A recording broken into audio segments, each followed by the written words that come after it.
Hello बच्चा, कैसे हो? होप करता हूँ सब लोग मस्त होंगे, टनाटन होंगे, बढ़िया होंगे। बेटा आज जो टॉपिक हम देखने वाले हैं वो देखने वाले हैं नेशनल इनकम का, जो सबसे बेस टॉपिक है और सबसे मजबूत टॉपिक है, जो हमारे क्या इनकम मेथड के लिए इस्तेमाल होता है और जिससे हम नेशनल इनकम को निकालते हैं। ठीक है, अब ये सबसे ज़रूरी है कि इनकम मेथड का जो यूज़ होता है नेशनल इनकम को निकालने के लिए, किसके लिए?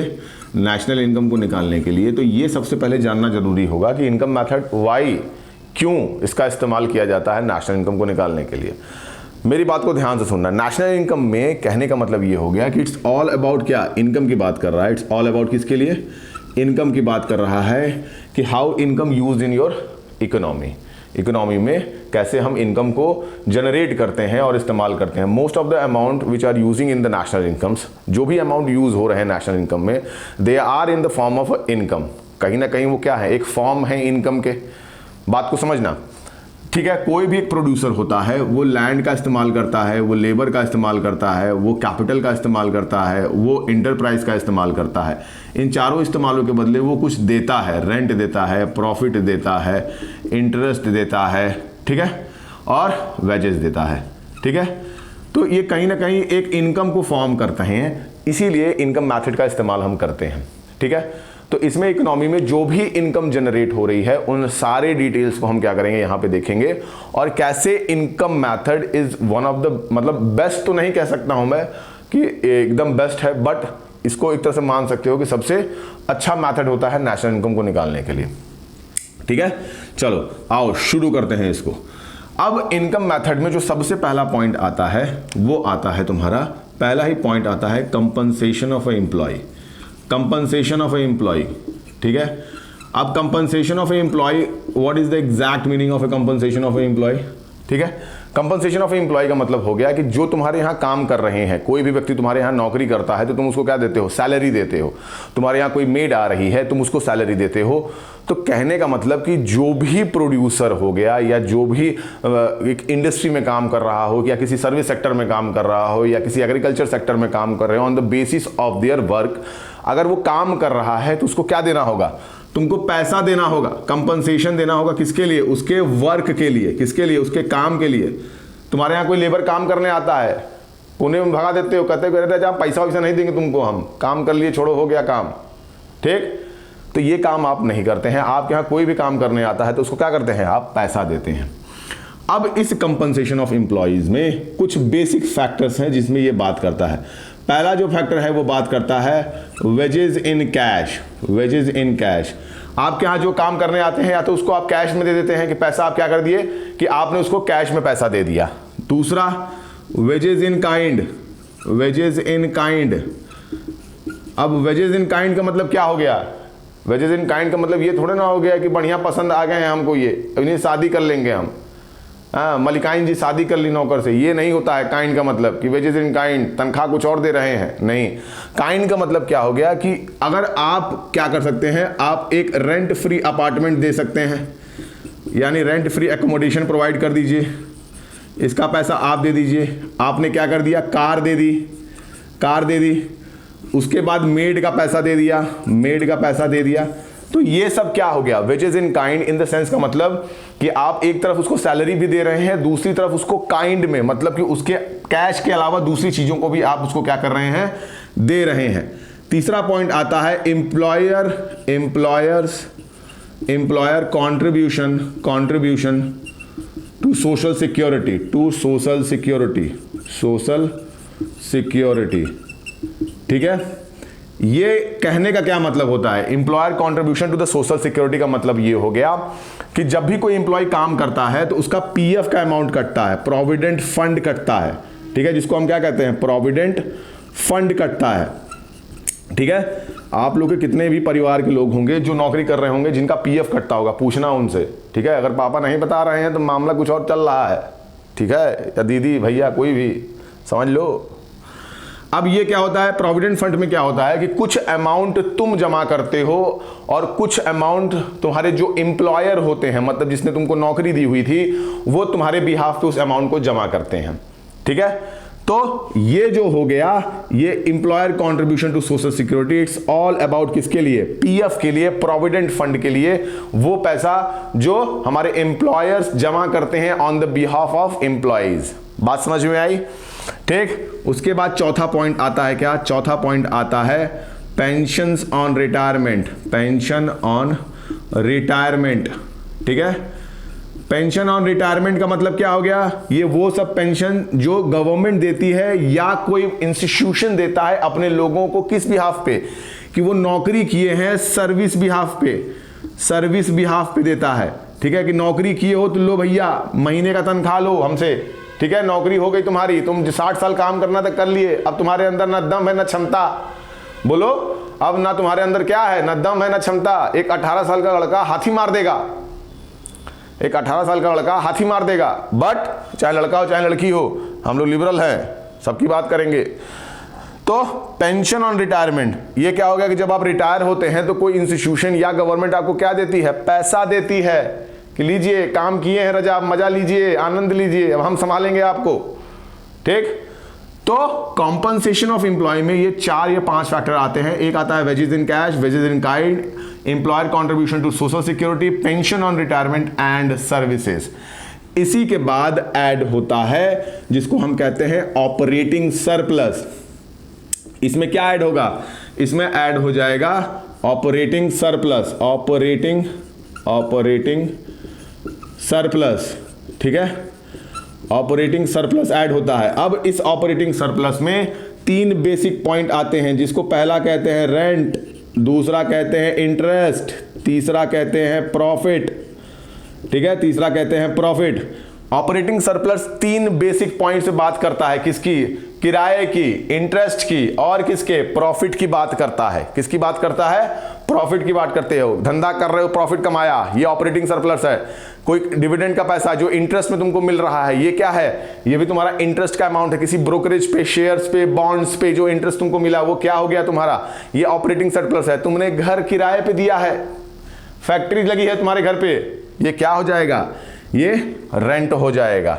अब ये ऑपरेटिंग सरप्लस के बाद बेसिक कुछ 3 पॉइंट्स और हैं जो इसमें ऐड होते हैं, जिसको पहला कहते हैं हम डिविडेंड। पहला किसको कहते हैं, डिविडेंड। किस पे मिलता है, शेयर्स पे मिलता है, डिविडेंड ऐड होता है। उसके बाद ऐड होता है अनडिस्ट्रीब्यूटेड प्रॉफिट, अनडिस्ट्रीब्यूटेड प्रॉफिट, और एक ऐड होता है जिसको कहते हैं कॉर्पोरेट प्रॉफिट टैक्स। ठीक है, ये क्या ऐड होता है, कॉर्पोरेट प्रॉफिट टैक्स। अब देखो यहां पे तुम्हारा दिमाग क्या हो जाएगा ना, घूम जाएगा। क्वेश्चन में तुमसे ऐसा अंड बंड पूछेगा ना, मन करेगा कॉपी किताब फाड़ के आग लगा दे। देखो यहां पे बच्चे बहुत कंफ्यूज होते हैं। ऑपरेटिंग सरप्लस में 3 बेसिक पॉइंट्स है जिन पे ऐड करता है, रेंट, इंटरेस्ट एंड प्रॉफिट। बात समझ में आई कि नहीं समझ में आई? इसके बाद 3 बेसिक और पॉइंट आते हैं जो वो ऐड करता है, जिसको डिविडेंड, अनडिस्ट्रीब्यूटेड प्रॉफिट या कॉर्पोरेट प्रॉफिट टैक्स कहते हैं। अब इसको समझ लो, डिविडेंड जो तुमको मिलता है किस पे, शेयर्स में मिलता है। अनडिस्ट्रीब्यूटेड प्रॉफिट वो प्रॉफिट होता है जो तुमने प्रॉफिट से बचा के अपने बिजनेस को चलाने के लिए रखा। मान लो कि तुम्हारे पास कोई धंधा है, तुम कोई धंधा करते हो, चाय की दुकान चला रहे हो, मान लो, मैं मानता हूं तुम प्रफुल्ल बिल्लोरे बन गए। ठीक, तुम चाय की दुकान ही चला रहे हो। अब चाय की दुकान से तुमको महीने का 1 लाख 1.5 लाख बचने लगा, तो क्या कर लोगे, माचिस मार दोगे सब कि यार राजा हमसे ज्यादा कोई कमाने वाला नहीं है, आज तो हमसे बड़ा कोई आदमी नहीं है, मेरे परिवार में तो कोई कमा नहीं रहा था, अब हम ही राजा हैं, मार देंगे माचिस, सब उड़ा देंगे। वो प्रॉफिट तुम क्या करोगे, बचा के रखोगे ना। तो जो पैसा तुमने बचाया अपने बिजनेस से उसको कहते हैं अनडिस्ट्रीब्यूटेड प्रॉफिट। उसके बाद कॉर्पोरेट प्रॉफिट टैक्स होता है। ये किस चिड़िया का नाम है, ये उस चिड़िया का नाम है जो गवर्नमेंट रेलती है उनको, जिनको प्रॉफिट ज्यादा होता है। अगर तुम क्या है कि तुम इनकॉर्पोरेटेड बिजनेस हो, तुम्हारा अगर तुम ऑलरेडी रजिस्टर्ड बिजनेस हो और तुम प्रॉफिट कमाते हो तो गवर्नमेंट तुमको रेलेगी, कहेगी ऐसा है कि प्रॉफिट बहुत कमा रहे हो, दोगे नहीं। एक तरह से ये हफ्ता होता है गवर्नमेंट द्वारा जो तुमसे लिया जाता है, पैसा कमा रहे हो दो हमको, नहीं तो बेटा ऐसा रेलेंगे ना क्या हो ना ताओ, कुछ नहीं समझ में आएगा। अब बेसिक ये याद रखना, अगर क्वेश्चन में प्रॉफिट दिया है, ध्यान से सुनना, अगर क्वेश्चन में प्रॉफिट दिया है और उसके साथ ये 3 दिए हुए हैं तो आप सिर्फ प्रॉफिट को लीजिएगा, इन तीनों को मत ऐड करिएगा। ध्यान से सुनना, अगर क्वेश्चन में प्रॉफिट के साथ ये 3 पॉइंट्स दिए हुए हैं तो आपको सिर्फ प्रॉफिट लेना है, इन तीनों फैक्टर्स पे कोई काम नहीं करना है। यही काम तुमको इसके साथ भी करना है। कंपनसेशन ऑफ एम्प्लॉय दिया है, उसके बाद ये सब कुछ दिया हुआ है, चाहे वेजेस इन कैश दिया हो, वेजेस इन काइंड दिया हो, employer contribution to social security दिया हो, या फिर पेंशन ऑन रिटायरमेंट दिया हो। तुम क्या करोगे, सिर्फ कंपनसेशन ऑफ एम्प्लॉय को लोगे, इन सबको नहीं लोगे। ठीक है, ये दिमाग में अपने बैठा लीजिएगा, नहीं तो क्वेश्चन गलत करके चले आएंगे। और इसके बाद लास्ट में जो आता है इनकम, जिसको हम ऐड करते हैं, जिसको कहा जाता है मिक्स्ड इनकम। मिक्स्ड इनकम वो इनकम होती है बेटा जो तुम्हारे बगल में चुन्नू लाल की दुकान है, दुकान पे पैसा लगाए हैं, बेच रहे हैं सामान धकाधक, देख के तुम्हारी जल रही है, करिए यार इतना कमा कैसे रहा है ये। ठीक है, तो उनकी इनकम यहां ऐड होगी। क्यों ऐड होगी, देखो, क्योंकि इन्होंने अपना खुद का क्या इस्तेमाल किया था, लैंड, या दूसरे का इस्तेमाल किया हो, लेबर, ठीक है, कैपिटल। ठीक, कहने का क्या मतलब हो गया कि ये बिजनेसेस क्या होते हैं, ये बिजनेसेस सेल्फ डिपेंडेंट होते हैं, तो ये भी तो इनकम जनरेट कर रहे हैं। कोई एक शॉपकीपर हो गया, कोई एक ऐसा बिजनेसेस हो गया, तो मतलब अगल बगल जो भी बिजनेसेस तुम्हारे दिख रहे हैं वो सब क्या होंगे, मिक्स्ड इनकम में इंक्लूड होंगे। बात समझ में आया कि नहीं समझ में आया। बगल में सुमन की दुकान, चाय वाली, बेच के राजा हो गया, चल रहा है KTM 390 से, हाँ, तुम्हारे पास साइकिल नहीं है, हाँ, देख के चल रहे हो कि अरे राजा ये तो कमा रहा है लाखों में, यहाँ 5 रुपया नहीं मिल रहा है, बाप से पैसा मांगते हैं, मार के बिगाड़ देते हैं बाप हमको। ठीक, तो कहने का क्या मतलब हो गया कि मिक्स्ड इनकम में सिर्फ इंक्लूड क्या होते हैं, वो सब जो अगल बगल बिजनेसेस कर रहे हैं उनको हम इंक्लूड करते हैं, या जो सेल्फ एम्प्लॉयड हैं, क्या है, जो सेल्फ एम्प्लॉयड हैं, इनको भी आप क्या करते हैं, इसमें ऐड करते हैं। ठीक है, क्योंकि ये खुद का ही बिजनेस चला रहे हैं, तो इनका खुद का ही लैंड, लेबर, कैपिटल लगा हुआ है। जब इन सबको ऐड कर देते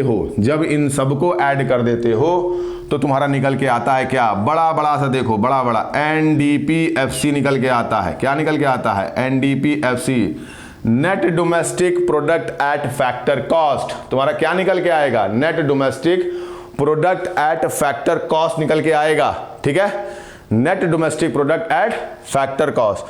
अब जब क्वेश्चन में पूछेगा तुमसे नेशनल इनकम निकालने के लिए, तो यहां डोमेस्टिक दिया हुआ है, NFIA को ऐड कर देंगे, आपका निकल जाएगा क्या, आपका निकल जाएगा NNP एट फैक्टर कॉस्ट। इसी को कहते हैं क्या, इसी को बड़े में कहते हैं नेशनल इनकम।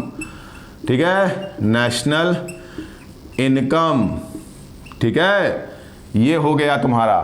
ठीक है, तो NDPFC में NFIA को ऐड कर दिया, तो हमारा NNP एट FC आ गया, जो हमारे नेशनल इनकम को निकालता है। तो यही आपका इनकम मेथड का बेस है। ठीक है, यहाँ पे, और इसको डोमेस्टिक इनकम कहा जाता है। इसको क्या कहा जाता है, NDPFC को कहा जाता है डोमेस्टिक इनकम। ठीक, तो ये तो आपका इनकम मेथड का पूरा कॉन्सेप्ट क्लियर हो गया। बट इसके साथ एक कंडीशंस और भी हैं, एक नहीं कई कंडीशन है। देखो क्या, इसके साथ कुछ प्रिकॉशन लिए जाते हैं। ठीक है, कुछ प्रिकॉशन लिए जाते हैं इनकम टैक्स में से, इनकम टैक्स करें, इनकम मेथड में जब क्वेश्चन लगाते हैं हम, तो we are taking some precaution about. क्या प्रिकॉशन है, देखो मजा आएगा अभी। देखो क्या प्रिकॉशन है, देखो बड़े अक्षरों में प्रिकॉशन, प्रिकॉशंस, देखिए, लेट हियर सी इट। पहला देखो, पहला क्या हो गया, वो transfer income, unilateral transfer earning कह सकते हो जिसे। क्या क्या आएंगी, क्या, स्कॉलरशिप, ओल्ड एज पेंशन,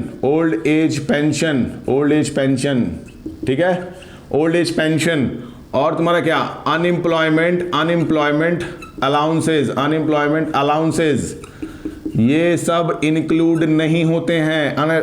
ये सब क्या होते हैं, इंक्लूड नहीं होते हैं। अब ध्यान से सुनना, ये ट्रांसफर इनकम है, ट्रांसफर अर्निंग्स है, एक तरफ से आ रहा है, इसके बदले कुछ दे नहीं रहे हो तुम।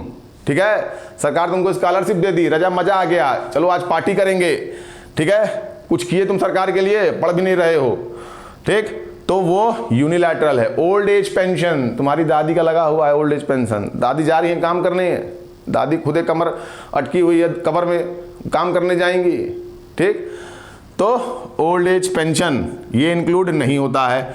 अनएम्प्लॉयमेंट अलाउंसेस, बेरोजगारी भत्ता, सीधा सीधा कोई काम नहीं कर रहे हो तब भी तुमको सरकार क्या दे रही है, बेरोजगारी भत्ता दे रही है, वैसे कुछ मिल नहीं रहा। आगे देखो अब क्या होगा, अब देखो क्या होता है इसमें, बात हो ध्यान रखना कि पेंशन जो हो, रिटायरमेंट ऑन पेंशन वाला मामला है, रिटायरमेंट ऑन पेंशन ये जो वाला मामला है ये इंक्लूड होता है। ये क्यों इंक्लूड होता है, क्योंकि तुमने ऑलरेडी सर्विस दी है, काम किया है, तो एक तरह से तुम्हारे काम के लिए पैसा दिया जा रहा है, ठीक है। तो इसको इंक्लूड करोगे, बाकी ऊपर किसी को इंक्लूड नहीं करना है। ये इसलिए मैंने बताया क्योंकि ओल्ड एज पेंशन से तुम्हारे दिमाग में आ जाएगा कि रिटायरमेंट और पेंशन वाला, तो ध्यान रखना कि जो रिटायरमेंट ऑन पेंशन होगी उसको इंक्लूड करना है। बट ओल्ड एज पेंशन वाला मामला अलग है, ये दादी वाला मामला है, दादी को मिल रहा है महीने का 2000 रुपए सरकार दे रही है, तो वो इंक्लूड नहीं करोगे। बट तुम्हारे दादाजी जो हैं वो पुलिस में थे, उनको महीने का मिल रहा है 25,000 रुपया, हाँ तुम भी रेल रहे हो उसमें से, हम जान रहे हैं, तो उसको क्या करोगे, इंक्लूड करोगे।